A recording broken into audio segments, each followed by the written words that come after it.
Mics are on. Does that mean that we should begin? Okay. Thank you. Thank you all for joining us here this morning. I think I'm Ben Smith. I'm the editor of Semafor. I think showing up for an 8:30 a.m. panel in Switzerland is like the opposite of quiet quitting. So I hope you will have empathy for the people we are talking about who did not. And thanks particularly to the WEF team who prepared me incredibly well for this panel. I should also say that I've noticed at least two of the world's leading experts on these subjects in the audience, Kevin and Julia, which is slightly disconcerting. But in any case, thank you so much for joining us. And this is going to be a hopefully free-flowing discussion with four people who've thought incredibly deeply about these questions about work and the future of work. Quiet quitting itself is kind of, a term that is quite contested by some of our speakers, and some, who are both in thinking very hard about work and the changing nature of work and operating very big, complicated businesses in that space. And so that's what we're going to talk about. I think we have 45 minutes. The last 10 will be questions, so please think about questions, which should be one sentence and in the form of a question. The WEF has also thought a lot about these questions, and about the solutions, which they call good work, range from health and well-being, promoting fairness, and this is the sort of WEF framework, which you can find on their website. I think there's like a QR code. But I will introduce our speakers from left to right. Thierry Delaporte runs Wipro, which is a enormous 260,000 employee company, an IT services company that started in Bangalore. He's based in Paris. Both attempts to solve and deals with these problems every day. Martine Ferland leads the Mercer, which is the Marsh and McLennan's HR and investment consulting group. Also thinks about this stuff a lot. Adam Grant tweets a lot about quiet quitting, hates the phrase, and is an organizational psychologist who has thought a lot about this. And Anjali Sud runs Vimeo, where she both manages people and deals with this question, and has also changed the company to respond to some of these challenges.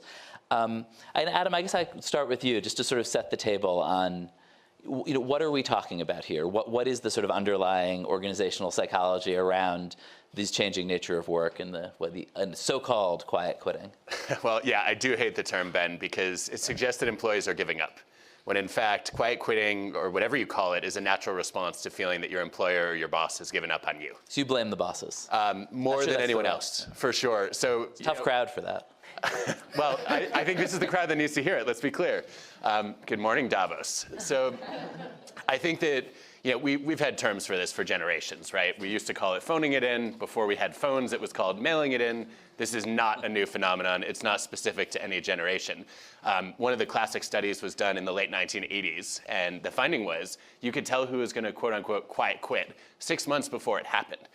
It happened when people felt dissatisfied with their jobs, but they did not have a voice. And eventually, they said, you know what? No one cares about me. I'm going to stop caring. Martine, you guys have done some research recently on how executives are thinking about and responding to this. I think around 50% of C-suite executives are at least open to the possibility of fairly dramatic change. I'm just curious what you found and how you're thinking about it. Yeah, and I totally agree. It's nice to have buzzwords so that we coalesce on a particular issue, but I totally agree. It always has existed. I think it might be exacerbated by all that we've gone through over the last few years, for sure. And the good news is, though, that our data also shows that actually employers are the most trusted bodies out there compared to NGOs, governments, and media. Sorry to say, Ben. We are fully used to it. And therefore, if we can think together as employers, as corporate bodies, as to how we address that, I think there's a hope that we can at least reduce the number. I think, Adam, you're the psychologist here. There probably will always be that phenomenon, but the problem is when you have a high proportion of people that act that way. And I thought, as I sit here, that I would start by looking at my watch and the ceiling and quiet quit a little bit and show what it looks like. But basically, we are told that A third of the employers think that's a big issue for their firm.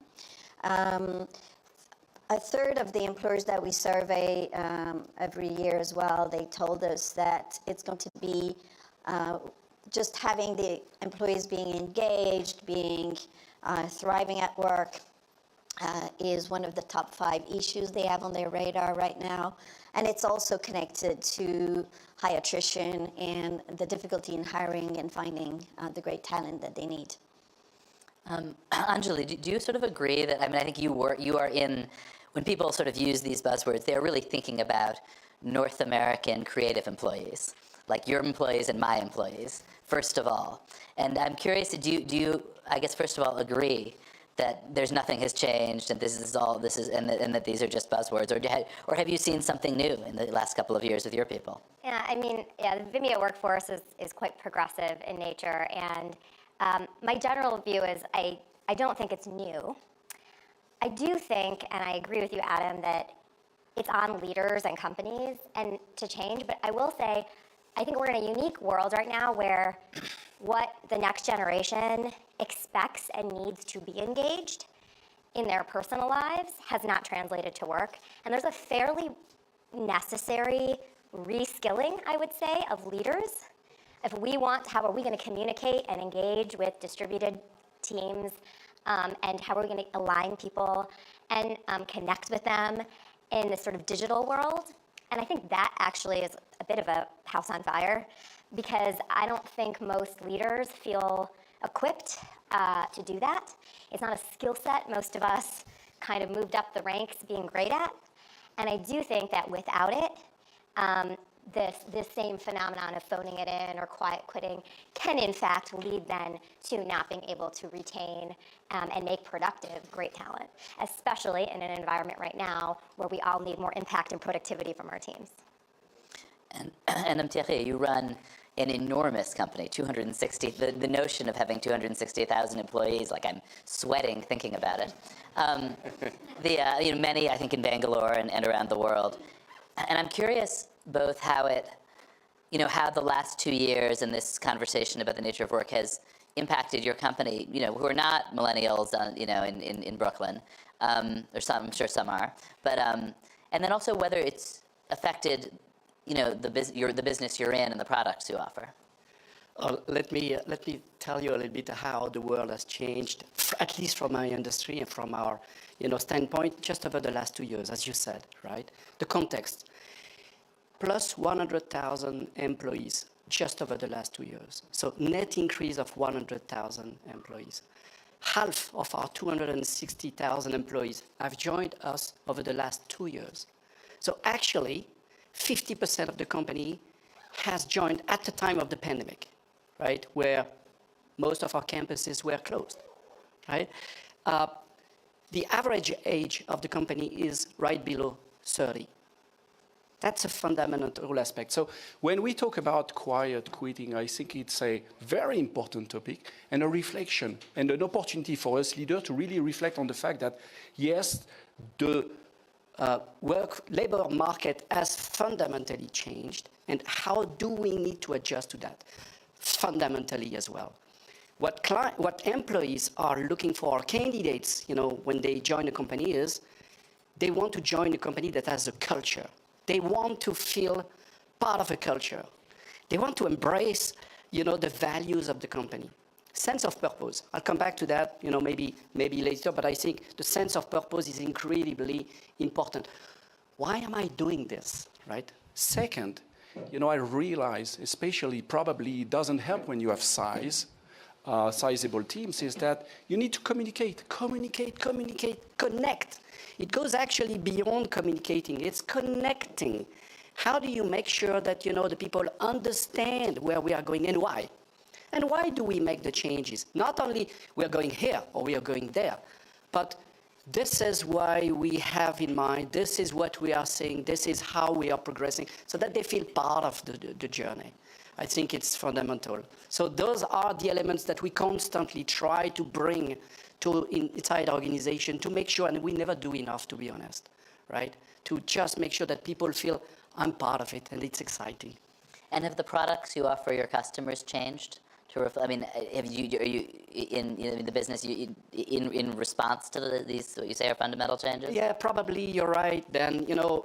Way back, I would say our industry was very back office. So you would work, with, in centers far away, and then you would send the work you've done back to clients. Now there's, the world is open. And actually, it's one amazing thing with, the fact of working remotely is that actually wherever you are in the world doesn't matter. So suddenly for our colleagues around the world, they connect with their colleagues in different countries, different places, different positions, every single day. And so that is different because the connection with clients is also very real today. It may not always be physical, it is often virtual, but it's a lot more connected with, the end user or the client than it was in the past. Yeah. And Anjali, how's Vimeo's product, which I think a lot of people remember as, a sort of high-end video sharing platform, changed in response to this? I mean, not just for your management, but for your customers. We've changed the business model and approach of Vimeo almost entirely to look at the future of work. So today, the way we think of it, and I think Thierry said it well, is like we're all communicating more, but we're not connecting better. And how can we use visual mediums like video at work so that outside of just doing video meetings, how is a CEO sending a video message out so that you can get their emotion and nuance instead of reading an email, which, by the way, employees don't read anymore. And slacks. And when you're training your workforce, none of us in our personal lives read instruction manuals anymore. We go to YouTube and watch the video. The idea that we're going to train and inform and enable our workforces with documentation and manuals seems quite outdated. So we've actually, our entire business model now is working with the largest companies in the world to be sort of the corporate video platform that enables them to have more modern and human connection. Ben, if I may. Yes, please. It's so on point because exactly there's, what we have been working with clients is bring the digital enablement within the workplace because in very many workplaces, you feel like you're getting 10 years backwards or 20 years backwards and the tools that you have for work, the communication style, the approaches. So it's beyond video. It's all how you're equipping your employees. I mean, you're in a high-tech environment, but many of our clients we're not there yet. And therefore, for that experience to be more seamless that way, including communication. And as you said, it's not only the communication, it's the connection. And I think what you're talking about, Angelina, is about that, utilizing that format to make that connection better. Like, for example, at Mercer, our town hall now, we still have them. We still want to share results. We still want to talk. But we do it as and I'll show my age here, a TV show. And we want to make it as a Netflix on demand. They can watch it whenever. And there's so much information available now. So you produce it in little sound bites the same. And people dig into what they want to dig into the same way they do at home. So there's a little bit of self-realization and crafting the role, your time at work, a little bit more customized to what engages you. So it becomes a little bit more personalized as an experience. I mean, I always, think about like your, kids today, they're on TikTok all day. So you have to literally define how you're going to communicate in a way that's engaging and interactive and lean forward. And it puts a different onus on leaders. We have to communicate quite differently. Martine, do you see regional geographical variation in how these both the big questions about sort of engagement and the sort of narrower ones about internal communications are changing? I'd say that we see the more dynamism in Asia around the use of, so for example, our leaders in Asia were the first to adopt those types of different communication means. But that being said, as we adopt them in Europe, in America, in the Americas, it's as relevant. And we're all seeing the vibrant connection we having when we communicate and connect in all these different ways. So yeah, Latin America very, very active as well. So I think we're being pushed. And the one thing they have in common is much younger population at work. And Thierry, do you see this sort of regional? Well, yes, I think there's different realities in different parts of the world, and I think even inside these regions, there's different situation depending on where you stand, which phase of your career or of your life you are at. When I think about quiet quitting, one of the reason sometimes people feel like, a little less into the job than they were before, or they would want to be, is, the difficulty to find the right balance, work, life. Right, and I think in the time of the COVID pandemic, when working from, for some it's been an improvement on that aspect. For some of it was not necessarily because they didn't have enough space for working and so on. So it's difficult to really paint, with a broad brush. But one thing that I've observed is that, and I think we need to recognize that in some part of the world, in Asia in particular, sometimes the commuting may take a few hours per day. Working from home is a huge improvement, and it's a reality. For us to recognize that hybrid model must be promoted, and we do absolutely embrace hybrid, meaning because it has multiple forms, but saying it's up to the employee to find, where, what works for him or her. But we want also, anyway, a certain form of connection, a certain form of, coming to the office and meet with others, just because we know. And that's, there's nothing like having a human interaction, face to face, going for a coffee, or actually going for, some of the activities that happen on campus. Now, it is also a fact that, there's an improvement in quality for some that do not have to commute every day. And in some of the places, it's not even a topic. No. Adam, to go back to something you initially said about that there's sort of nothing fundamentally new about disengaged employees. What is new? Is anything new that happened in the pandemic? Are there sort of changes that you do see as interesting? I think so. I think that in some ways, quiet quitting is the natural sequel to the Great Resignation, right? So if you look at who decided to quit during the pandemic, literally quit, right? It was mostly people who were in toxic workplaces or had abusive bosses. And those people just ran for the hills, empirically, right? Well, what happened to all the people who couldn't? What did they do? Eventually, right, after trying to change their workplaces or their situation and failing, they said, all right, you know what, I'm just going to check out psychologically a little bit. And so I think the context of saying, well, we're in a world that gives us more flexibility and freedom to find a better work life. I wasn't able to find that. I think that's different from what we had pre-COVID.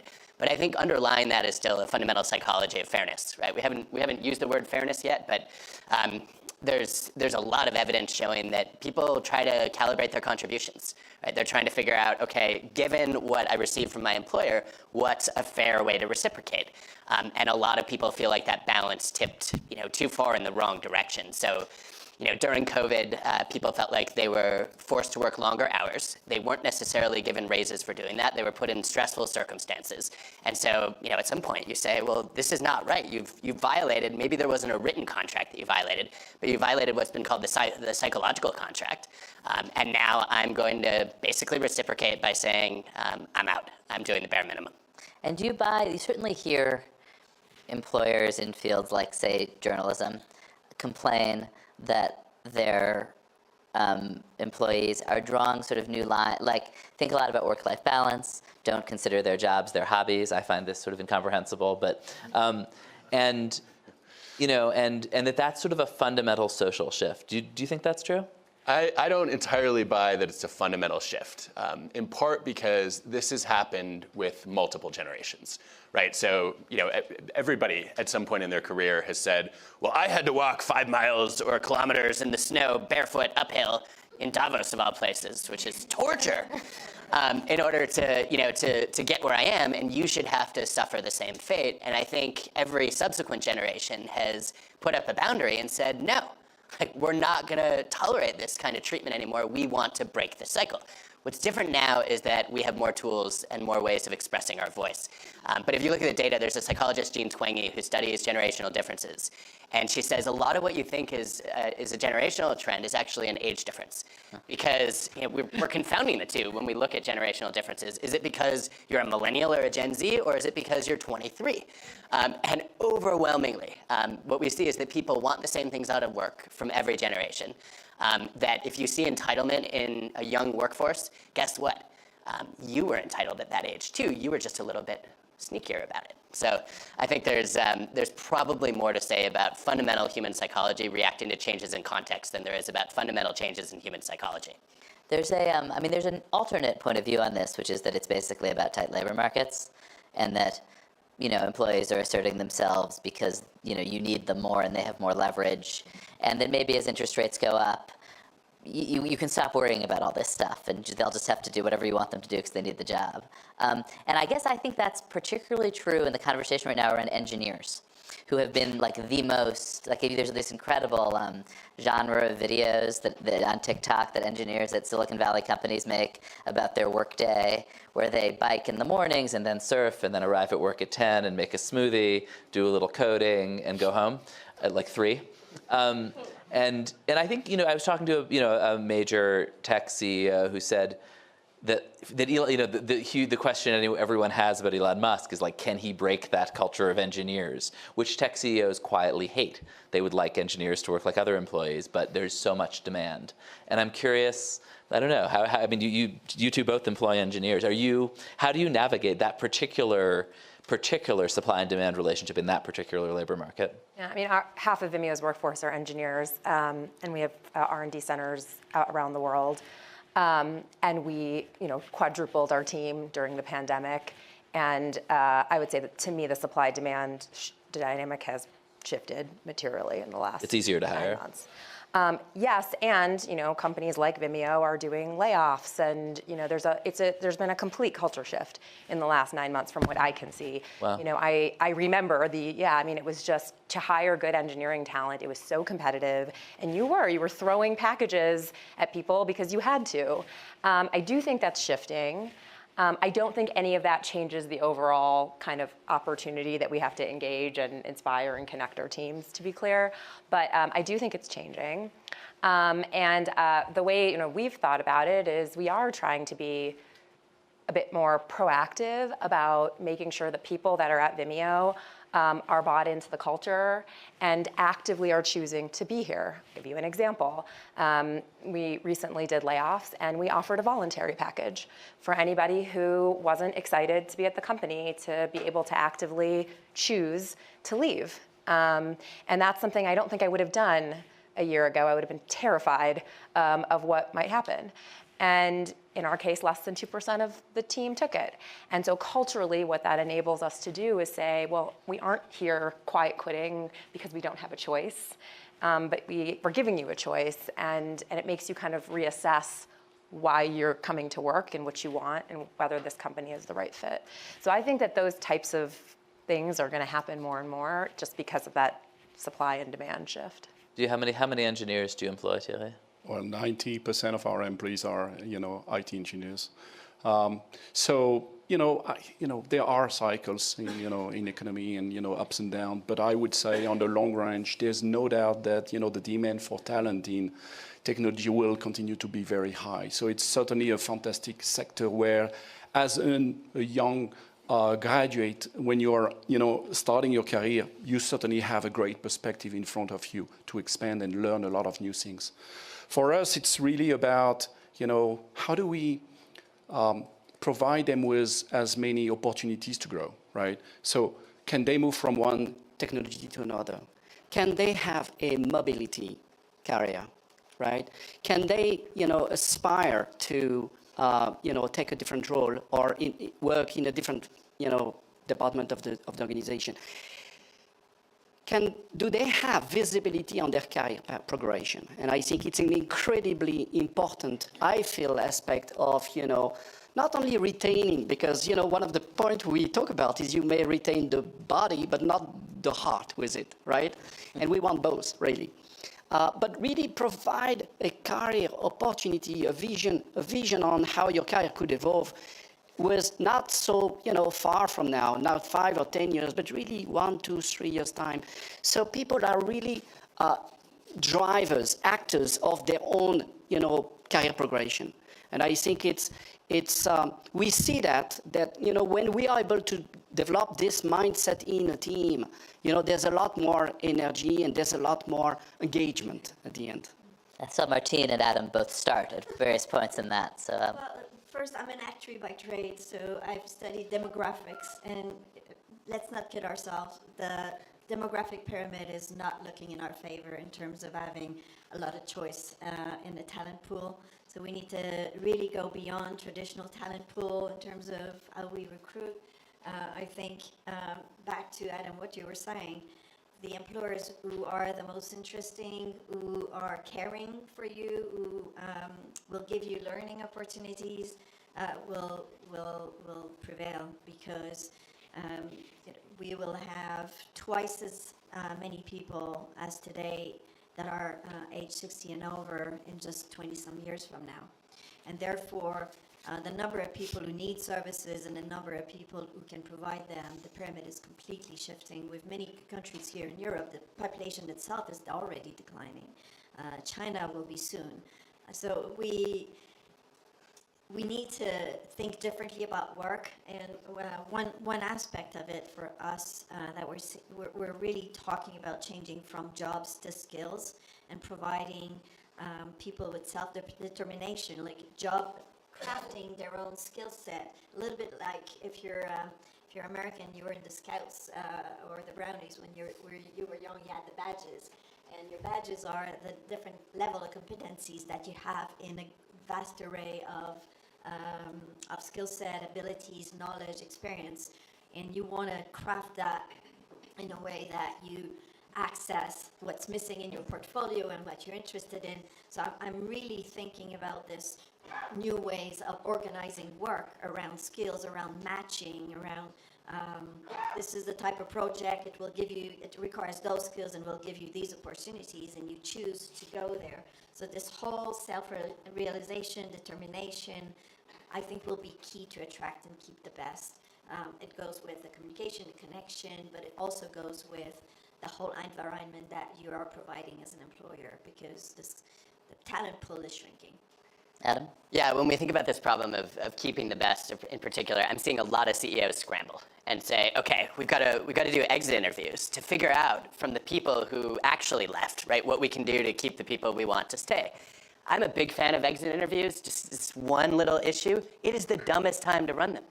Like, why would you wait until people have already committed to walk out the door to say, if only I had a time machine, I would go back to the past and convince you to stay. What I would much rather see employers do are entry interviews and stay interviews.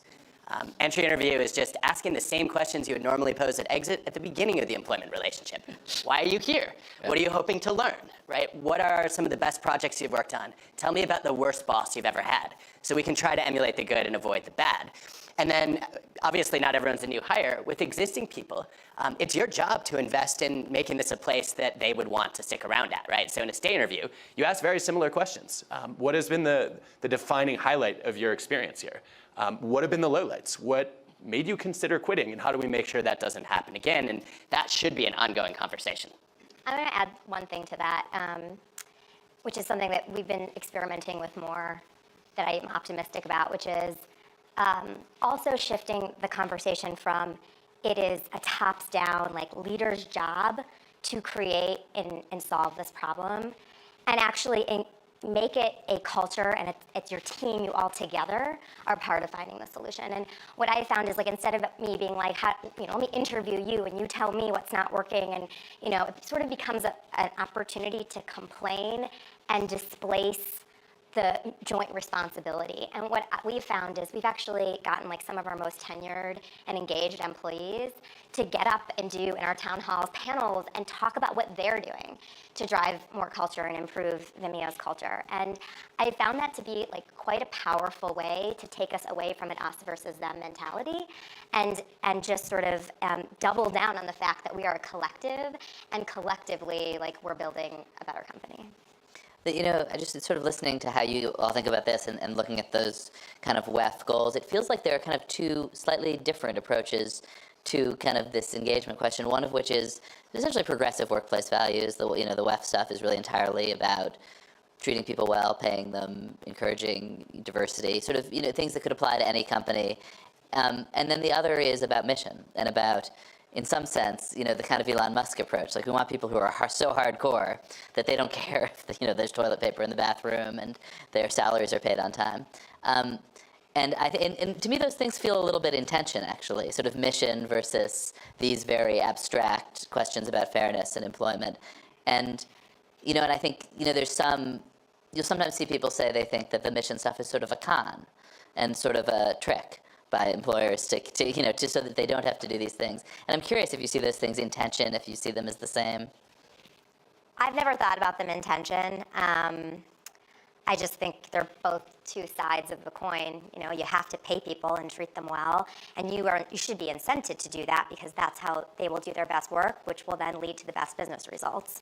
But I think that the reality is, I think you said it, like, it's not just your body, it's your heart, and you will get so much better work out of somebody if they feel part of the culture and mission. So I think these are kind of all necessary things for us as leaders. And my bet is that the mission side over the next kind of couple of years will become even more important. And I agree, for differentiating employer brands, I think it's going to become really critical. And we'll take questions in just a moment, so please think of questions. And Ben, if I can jump on that. Yeah, every week, actually, I have used to be kind of breakfast, but now you are doing it virtually, right? It allows you to have people from different places around the world, but really different level of the organization. 15 people, 1 hour, just no agenda, nothing. It's just a normal discussion, like you would have, in the cafeteria.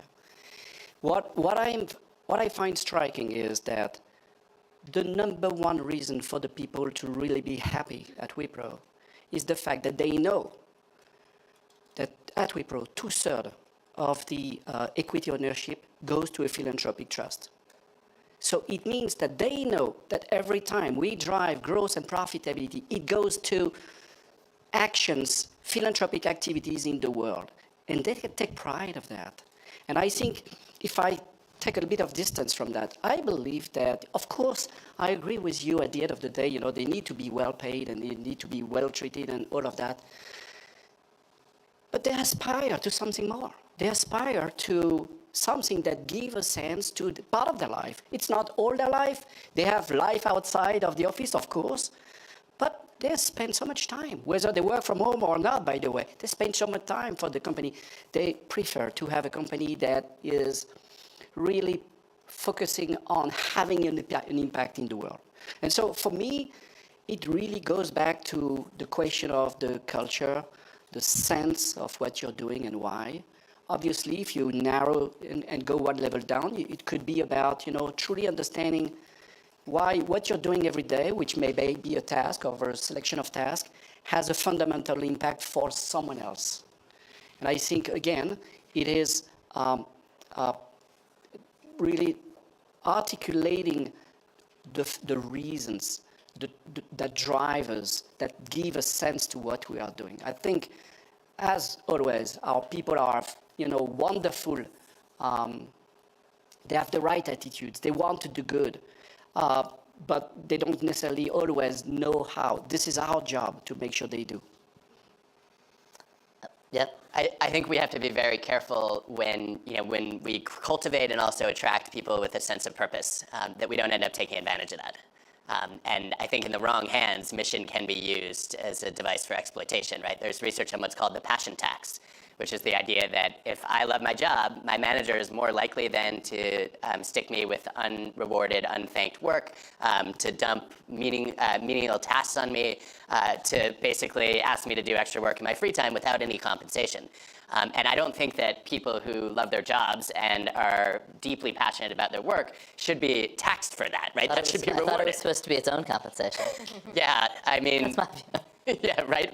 You should thank us that we're giving you the chance to experience this joy and meaning, right? That is my view about being a reporter, but beats working for a living. But I realize it's a minority view, and I try not to tell my employees because they don't really buy that. I think we have time. We have about 10 minutes for some questions. Is there a microphone floating around, or should people just, we have a microphone. One in the front row here. Yes, and please just keep them tight. So we talked about two hypotheses for the post-pandemic relationship between employers and talent. One was that nothing is different.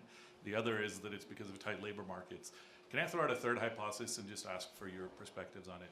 Third hypothesis is that we're dealing with an environment in which a lot of people experienced serious trauma, death, professional hardship. You know, they didn't know what doing a good job looked like. We dumped a lot on them during the pandemic, and that must be different. I mean, our parents didn't have 2 years of trauma, you know, so something must be different about that. I don't know, that's just a question. Pretend that was a question. Close enough. Anyone I think it's a really important observation. I think the jury is still out. I think on the one hand, there's a strong case that what we are seeing in some cases is a trauma response. We know that levels of grief, loneliness, burnout, distress, right? All the psychological symptoms of the pandemic did spike in the early days. What's surprising, though, to a lot of people is that that was a shorter blip than many of us have assumed, right? So if you look at the data in the US and UK, for example, by the summer of 2020, there was a pretty significant rebound, and even some cases of post-traumatic growth, right? People saying, I have taken this as an occasion to reevaluate my work and my life, and now I have more meaning, I have stronger connections. And so I'm not sure how that's going to play out in the long run. I think the other sort of piece of data that speaks to this a little bit on this being a trauma response is if we look at what most employees have gone through globally, what we see is that many people have said, okay, this is a watershed event for me, a little bit like 9/11 was in the US, and I now have higher expectations of my employer, and when those are unmet, then I'm even more likely then to disengage. But I think fundamentally, when we look at the psychology of trauma responses, we see that there's a huge range. Right, so in any given traumatic event, about 15% or 20% of people will face PTSD, and then many people will bounce back. Quite a few will bounce forward, and I think it is too early to tell right now what COVID is going to look like. But there is good evidence that when people have to start their careers in difficult circumstances, they end up long-term more grateful to have a job. They end up more satisfied with their work. This is Emily Bianchi's research. And this is another way that employers can take advantage of employees, right? You are so lucky to have this terrible job. But I think that in the long run, if this is a trauma response, one of the reset effects it's going to have is leading people to say, you know what, I should not take for granted having decent employment. I think that, okay, for most it was not that traumatic, apart from you realized there was a different way to work. You realized there was, for some in industries that were highly impacted and realized they're in vulnerable types of industries and very often at the lower end of the pay range, there might have been more of a trauma in terms of what am I doing here, why, and you've seen a lot of people quitting those industries. But in the main, for people, it was more realization that of all that's happening outside of their work sign, because they were working from home, seeing the kids come in from school or doing their schooling, or their spouse and how their spouse were living their daily lives, and even just eating in your kitchen, which I've never done for 35 years. All kinds of different things that you say, is there a different way to live this life, to this work life in particular, that will give me a little bit more of both. And we're trying to establish hybrid types of working. It's a grand experiment. We haven't cracked that nut, I don't think, just yet. There's certainly something quite interesting in that to address this grand realization that such a huge portion of the population have had, that lives can be lived a little bit differently. Julia? Thank you. Great discussion. Julia Hobsbawm, the Nowhere Office Project and the Work Shift column for Bloomberg. How optimistic or pessimistic are you that the C-suites can in fact step up to the plate when the evidence would suggest that they haven't? The metrics pre-pandemic with stress and low productivity showed they didn't get the memo. The $400 billion annual spend on leadership development training that doesn't appear to have worked through, etc. And of course the demographic that the C-suites are not made up of Gen Zs who are fast accelerating. So how optimistic or pessimistic are you that you can be cloned at scale in the boardrooms around the world? Can we clone you, Anjali? Sure. Yeah. I'm quite optimistic, but I do agree we have to have, this is why I say we talk about reskilling of the workforce, I think we need a reskilling of leaders period. And whether that means generationally or not, we have to show up for employees differently. The way we inspire them and create culture has to be different. The way we communicate and inform has to be different. But to me, there's just an intentionality that any of us as leaders, we can do.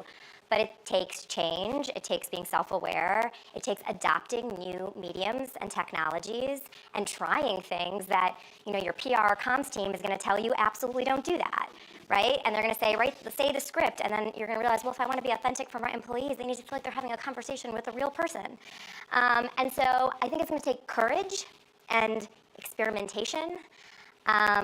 But I think maybe the good news for us is we don't really have a choice. And employees are going to demand it. And ultimately, for us to deliver on the bottom line, we have to have impact from our teams. So I think the incentives are aligned, which is why I'm optimistic. I would absolutely echo what you just said. I absolutely agree. So I certainly share the same optimism. I think we are learning, by experience or by experimenting, I would say also. I think at the end of the day, I think it's a life lesson as well. We need to recognize that, industry, companies can no longer be as vertical as they were, right? That people want to be empowered, that they want to, keep the choice. So they are not going to do it because they have to, but because they believe in it. And so I think we need to reflect on the fact that, we need to build the world for them. I often think about the 31 years old average employee of Wipro, who's 20 plus years younger than me, and do I understand them? How do we make sure that we understand them? How do we make sure that we really understand how they see the world versus how we see the world? And what and we often have discussion with our leadership and the what we call the middle management, who are in different level of the organization, to really see, where are the gaps in understanding. I take a simple example, which is quite basic and yet always, destabilizing for some leaders, is the younger don't read emails. And do we have time maybe for one or two more questions? No, we do not. People are making this gesture. Sorry, folks. Well, thank you all so much for participating in this. It was, I feel like I got a lot of good advice. And I was, it was interesting. I think I was expecting to hear that you were seeing huge differences regionally and globally. And it really sounds like the workplace culture is really globalized to a pretty remarkable degree. So I will take all the good advice you've given and back to my tiny company. But thank you. Thank you all for coming.